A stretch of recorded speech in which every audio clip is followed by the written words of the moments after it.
be to stay active. I think a lot of people, their initial reaction when they start hitting culture shock is to just stay in their apartment and kind of shut themselves off from the world, when actually the best thing you can do is the opposite, is just get out of your apartment and go do things and just walk around and see things, meet people. It makes a huge difference.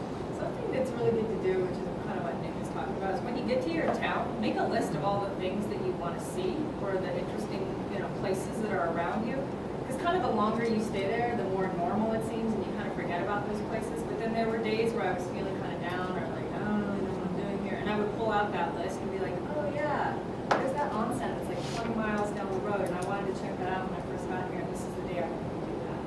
So that was just saying that it's a nice way. Make that list when you first get to your town, because things will start appearing normal when you forget that there's these things around you after a while. Yeah. I would say also try and make Japanese friends as well. It helps you accept the new culture. And then you have people that you can ask, like, this teacher just touched me in this place. Is that normal? For the little kids.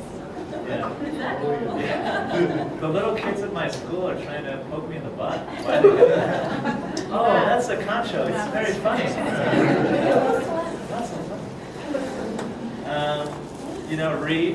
Read books, read things on the internet, try and learn about the culture in Japan or the culture in your local area.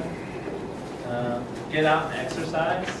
That helps. Doing physical activities is always very helpful, a good thing.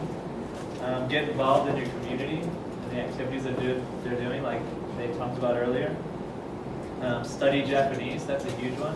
Yeah. Because the more that you can communicate, the easier it will be for you to adapt to the culture, because you have a little bit better idea of what's going on and where things are. If you can read some kanji, you know that this is milk, and you know what you're gonna get.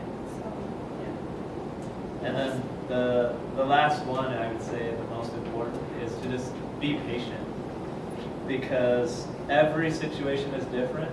And you may talk to other foreigners that are in Japan and say, like, this is what's going on with me, and they'll be like, I've never experienced that, like, it's totally different for me. But, just be patient, because as that chart shows, over time, you flatten out, you adapt to the culture. So just be patient.